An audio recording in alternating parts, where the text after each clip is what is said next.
Interviewed by Panos Kotzathanasis. On the occasion of Roger Lee's collaborations with Ann Hui and the screening at the Five Flavours Film Festival, supported by HK ETO, I speak to them about the Film Development Fund, the First Film Initiative, HK Cinema in general, the film Mad World and many other topics. Do you think that, with the financial, social and political changes taking place in the area, there is a chance for Hong Kong to reach the production levels of the 90s, when nearly 300 films were made in a year? And if you think so, how much time do you think it will take? Betty, overall, the situation now, in the 21st century, has changed significantly compared to the previous one, politically, but also economically and socially. For the film industry or the creative industries, there have been a lot changes in terms of both challenges and opportunities. Of course, in the 70s and the 80s, we focused on the production of in the traditional way. But now, because of changes in technology and the availability of different forms of entertainment, digital information and content, the creative industry and also the people in the industry have changed the way they develop their ideas and productions. So, if I would try to summarize, I would say that nowadays people must be aware of how the environment has changed and at the same time what opportunities could be generated from these changes. So, if we compare, for example, the number of we used to have in the 70s and 80s with the productions currently, it would be a bit distorted, because now it can be generated in a number of other forms of production. I would say that today, the whole scene has changed in the sense that it is more diversified and there is a lot of experience that has not yet been used. How does the government help in that aspect? Betty, the Hong Kong government is continuing to support and help the industry, mainly by helping newcomers and young people to join the industry and to nurture their talents. Because at the end of the day, no matter what you are talking about, the core part is the availability of talent in that industry. That is why yesterday the Five Flavours opening I briefly introduced our scheme, which was initiated in 1999, the Film Development Fund, which is basically used to help the production of small budget films. This is because these are the films that need more support. The second scheme that was introduced 4 years ago, the First Film Initiative, is aimed at new directors who have not produced any commercial films more than 80 minutes long. So the ones who are eligible to apply are really new. With this particular scheme, we only require the applicant to submit to us a screenplay and a production proposal for the whole. If they are selected, we would finance them to produce their first. If you have the chance to go through this year's Five Flavours program, they have picked Mad World, which is a film financed by the First Film Initiative. I have met the director and I think they all appreciate this opportunity because, first of all, it is exclusively for new people, and secondly because they don't really need a lot to start with. All they really need is a script and a production proposal. The threshold of submitting is not high, but at the end of the day, if there are many who submit their films, they're really good ones will come out, and that is our experience in the scene. Not only Mad World, but there is another film called Weeds on Fire about a baseball team of youngsters in Hong Kong, that also got very good results not only in terms of box office but also awards and nominations. This is an initiative to support the less privileged, the ones with fewer resources, or less experience. Roger, after Mad World, a third film that is being financed by the First Film Initiative is Somewhere Beyond the Mist, directed by HK ETO. Its first screening was at the Busan Film Festival and it is coming out soon. I am a friend of HK ETO and he has been working on the film for quite some time. I believe he made 20 cuts before the final one. We are all waiting for the release of this film. The government has been trying to help over the years in order to generate new opportunities. By this, I would say we are looking at it at a more macro level. One major change of Hong Kong from the 1980s to now is the change in our sovereignty. In the old days, we used to be a colony of the UK, and since 1997 we have been part of China. This, for us, has created a number of changes in different aspects, but for the film industry we see this really good opportunity to have our films introduced to a much bigger audience, as compared to the Hong Kong audience. Hong Kong has a population of 7.3 million people, but in China we are talking about 1.3 billion people, evidently a very big difference. The good thing, also due to the economic growth in China over the last 2030 years, is that now the middle class of China has increased in size and is more willing to spend money on entertainment, such as and going to the cinema. So this is very important for our film industry people because we can now produce for a much bigger audience, meaning at the same time that more people will be interested in investing in production because the market is much bigger. The Hong Kong administration has helped in that aspect by trying to enter into agreements with the government of mainland China to see how we can give better access to Hong Kong productions in the Chinese market. There are some restrictions in the Chinese market in terms of what kind of can be produced and can be shown. Because Hong Kong is regarded as a foreign entity, we do have our own rules and policies, but at the same time, I think it is for our mutual benefit that while China wants to open up to the world, they also want a platform to test this opening up. So in terms of, for example, the introduction of new S in China, while Hong Kong is considered a foreign entity, they also want to give some privileges to it because this is the window to introduce something different to the Chinese market. So you consider this collaboration as an opportunity for HK Films, Betty? Yes, because under this agreement I have mentioned, CEPA mainland and Hong Kong closer economic partnership arrangement, provisions include significant market liberalization measures for Hong Kong's audiovisual services industry, including the production of television drama programs.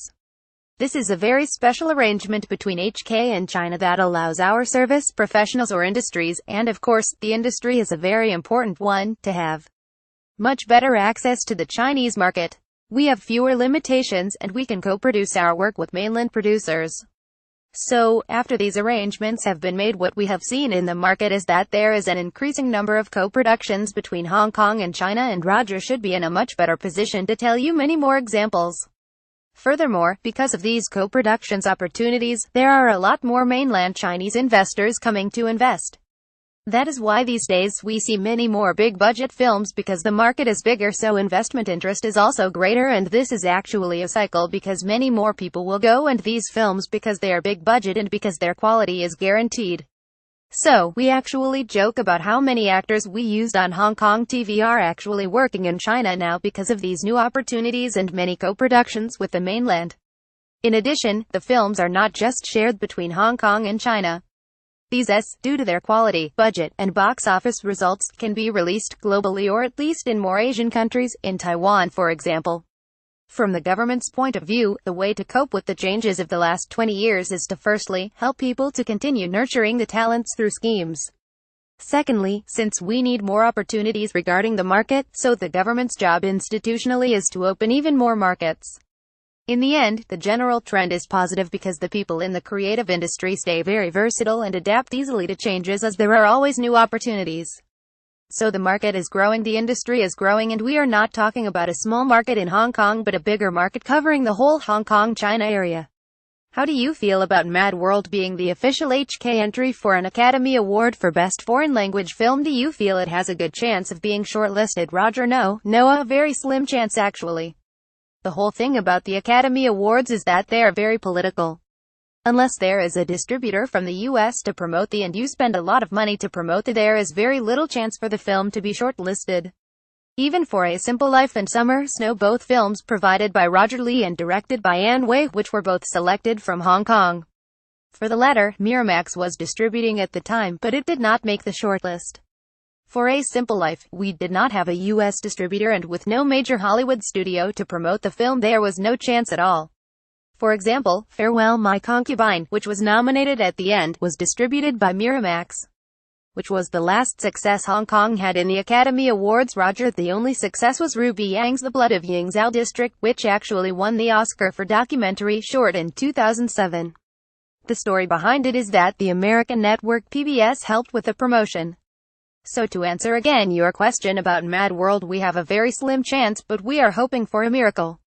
In terms of participation and results, are you satisfied with the results of the Film Development Fund and the First Film Initiative? Betty: Especially for the latter, the results are better than expected because to us originally, it was a pilot. We were not sure whether the scheme would continue, it all depended on the response. But since we have already seen very concrete results in terms of the response from the industry and the audience and film critics, we have already decided to make this pilot into a regular scheme.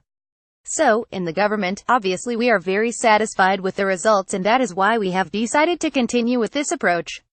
If the results continue to be as good, we may even beef up our support on this front. All of the films of the First Film Initiative are Y-funded. We were surprised to see that even new directors with no previous experience were able to make such good S. At the same time, I am very impressed by the support these films get from the experienced industry players, producers and actors, such as Eric Tsang in Mad World, who was actually willing to participate in by a newcomer or a very young director. At the same time, this interaction and collaboration will be a very good opportunity for the new people involved in this project.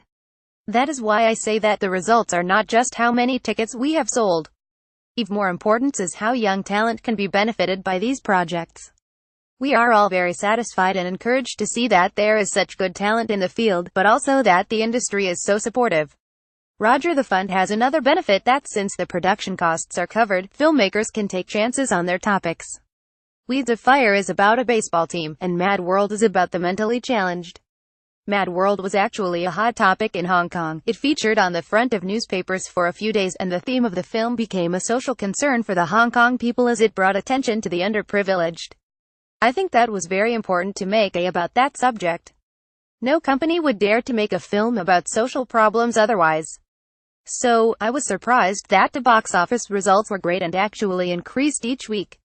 Schools would bring the students to see it. There were some communities that brought their participants to see this, so it became a very important film for Hong Kong, and that is why we have to appreciate what the fund has done for the industry.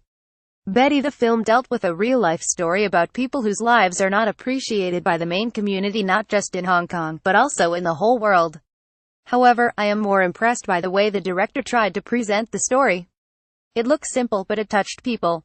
As Roger said, this is not a very commercial film. We do not see a lot of commercial elements like violence and criminal or love scenes in the just a plain story about a son, a father and a mother who has died.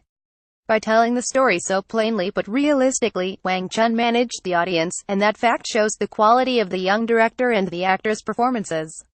Roger and they did very thorough research into the subject and actually had a social worker who was a consultant during the shooting. So the script was based on real people and real events which run parallel to the script of the. Everything was very authentic, and that's a very important part of the because it is almost a documentary about these underprivileged people. Despite all the aforementioned, the films that seem to be produced the most in HK are blockbusters. Why do you think that is? They tend to be action-s, for the most part, not necessarily blockbusters like the few latest box office hits in China from Hong Kong like Paradox with Wilson Yip and Chasing the Dragon with Andy Lau and Donnie Yen. The audience in China like Hong Kong-s made by Hong Kong directors with locations in Hong Kong, with a Hong Kong flavor, but not necessarily blockbusters because A Simple Life, for example, was also popular in both Hong Kong and China. I believe if you make a in Hong Kong for Hong Kong subjects, it appeals to the audience in China, although the same applies to the works of some HK directors, like Sui Hark, who shoot films in China with many special effects like The Monkey King or Monster Hunt. Do you feel we will see again the likes of Chow Yun-fat, Tony Leung and Maggie Cheung? It is hard to find younger actors in Hong Kong that can stand on their own at the box office. We are trying to promote younger actors, but it is difficult because, in China, the popular actors are mostly Taiwanese. Eddie Peng, for example, is quite popular in China, and Wallace Howe also. But for Hong Kong actors, we are still looking.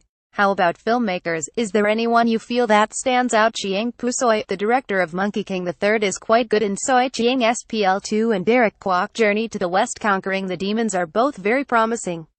Panos Kotzathanasis is a film critic specializing in Asian cinema. He tweets at Asian Film Vault. Image credit CC by Fraser Mummery Flickr.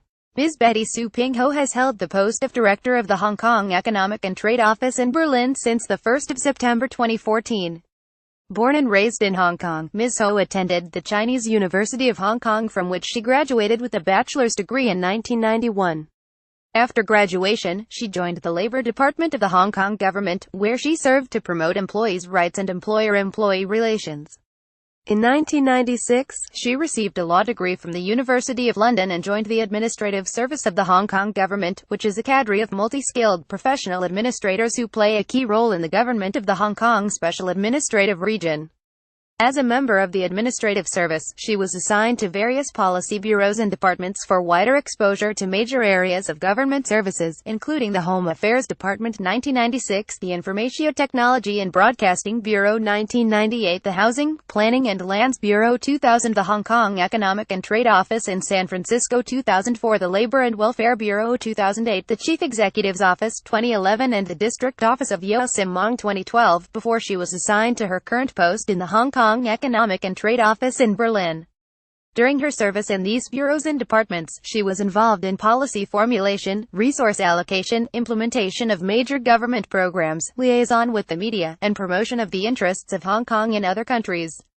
Roger Lee was an avid film buff from his school days in Hong Kong before immigrating with his family to the U.S. at the age of 19, where he later started making short films. As a producer, he worked with the director Ann Hui 3 times, with Summer Snow Best Actress Award for Josephine Chow at Berlin IFF in 1995, A Simple Life Best Actress Award for Dini IP at Venice IFF in 2011, and Our Time Will Come. The script for A Simple Life was based on the true story of his maid who worked for 4 generations of the Lee family, for almost 60 years. The rest of his work as a producer include Red Cliff and Once Upon a Time in China. His book Taoji and Me was published in 2012. He Play the Amaz was provided by Hong Kong Arts Festival in 2015.